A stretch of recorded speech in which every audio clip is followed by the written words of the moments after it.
Wellington-based startup Litmaps is on a mission to accelerate scientific breakthroughs.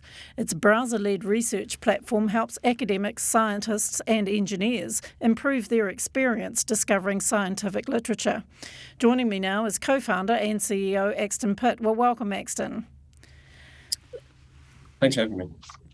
Let's start with, where did the idea for Litmaps come from? Yeah, so we came out of the academic research space, and so we were frustrated with the tools and the equipment that scientists basically use to navigate academic literature.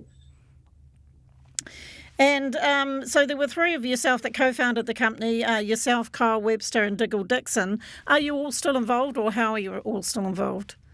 Me and Diggle are still involved.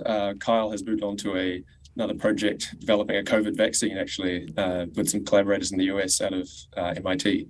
So you recently took over as CEO, is that right? Yes. Yep.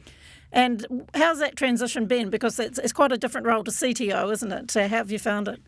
Yeah, it's very different. It's a lot more working on the company rather than on the product or in the actual day-to-day development of it. So it's, people skills, it's talking to external parties, investors, and working on developing the company itself. So how have you found that transition? Are you sort of getting help in that, given you haven't done it before? Or? Yeah, it's definitely a challenge. It's a new challenge for me. I wouldn't be doing it if I wasn't keen for the challenge. I'm getting some help through, we actually have a business coach who helps us, and he's been working quite closely with me for this. And yeah, it's been a good experience so far, but it's definitely challenging. How did you feel when Kyle said he wanted to head off and be involved in another startup? Yeah, I was supportive. I think, these things are personal, but it's also, what can be done for the business. It's a personal relationship. So it's something where I wanted to support him with his next endeavor. And, I was thought I could do a good job in the role of CEO. So, what's the hardest thing you've found so far? I think it's probably hiring and building the team. So, finding new people to bring on and inspiring them to join and delivering the message. So, yeah, that's definitely been challenging. You raised $1 million in seed funding last year. What are you spending that money on? Yeah, so what we've used that for is to accelerate product development and deploying into the market. So, most of our customers are in the US, and so, targeting that market, understanding who they are, talking to customers, that's, building out the team for that. So we've hired a couple of people to help us do that. How big is your team now? We're up to 4 people. We had some people leave and had some new ones join. So, we're sort of in the 5 or so mark that we want to get to.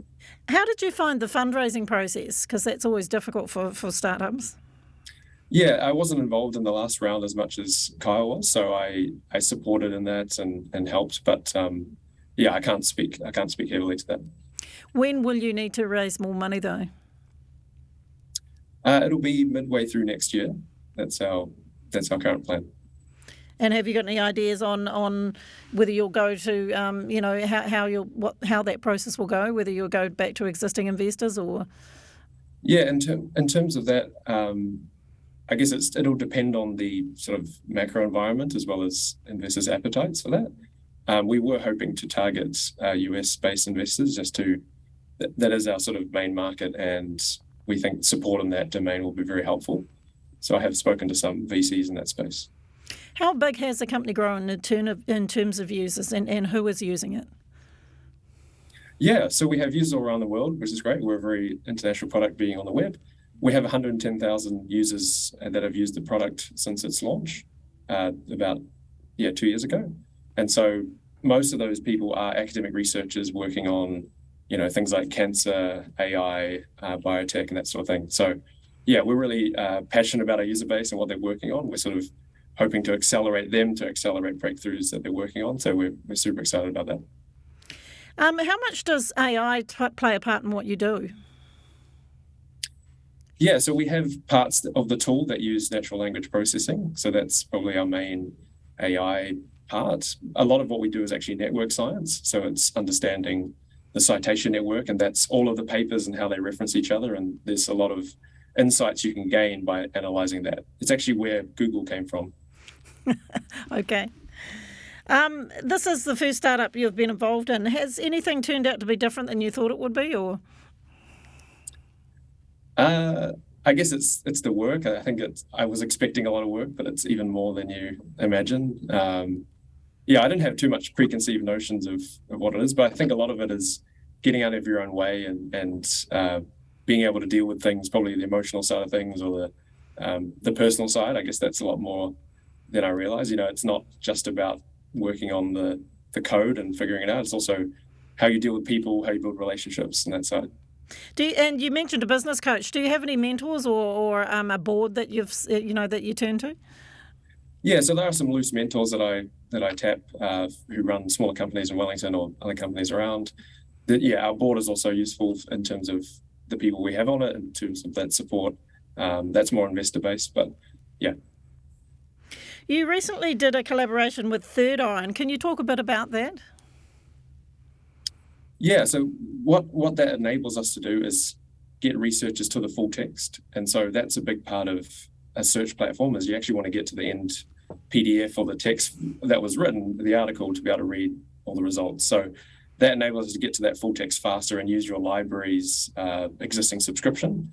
So if your university has a subscription to Nature or some other journal, you can go straight to the PDF for that. Do you have other collaborations in mind as well? Yeah, so as we build out our data set and some of our abilities, we'll be able to integrate with different places like PubMed, where we can integrate using their ID system.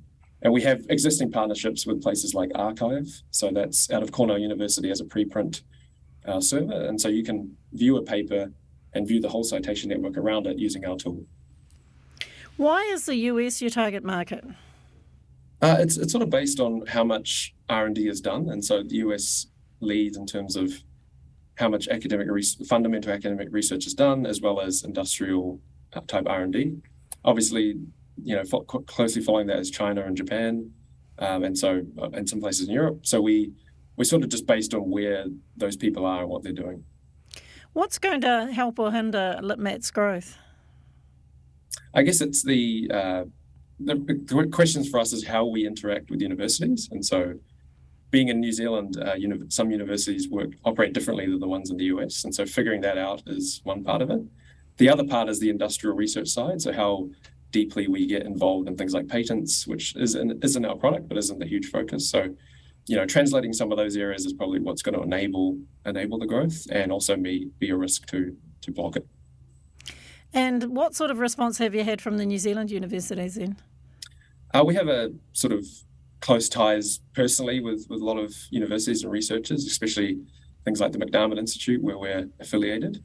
In terms of adoption at the universities, it hasn't been our core focus, but we definitely have a lot of supporters. Are there a particular type of researcher that's using you currently? And when you say build out the product, what sort of things will you be adding? The main level that we've seen is research assistants and postdocs in lab groups. And so, that's a lot in the machine learning and AI space, as well as biology and biotech. What we're aiming to build out is the full suite, so you can have Litmaps be your home base. And so that is things like being a reference manager, so you can use us for the whole flow, so you don't have to switch between different tools. So we want to encompass more of that process. And for you personally, how do you sort of balance that work-life balance? Yeah, it's tough. I think it's more work-life integration than balance, but I definitely, I aim to, try and take time for myself when I can. Getting away into nature is kind of the way I let off steam, as well as physical exercise to keep the stress away. What's your ambition for the company? We want to be the tool that scientists go to when they want to interact with the academic literature.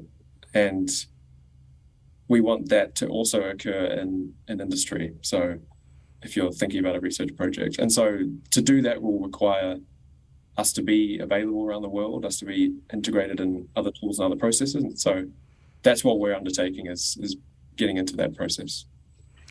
And just finally, what advice would you give another entrepreneur starting out? I think getting into it for the right reasons is probably the main thing. It's not an easy journey. So I guess it's finding something you're really passionate about, or a problem you really want to solve, and maybe a pain that you've experienced yourself, and then surrounding yourself with, people to share the load, someone who can, you can help bounce the stress out in terms of someone like a co-founder. You need support, and you need that help along the way. All right. Well, thanks very much, Axton Pitt.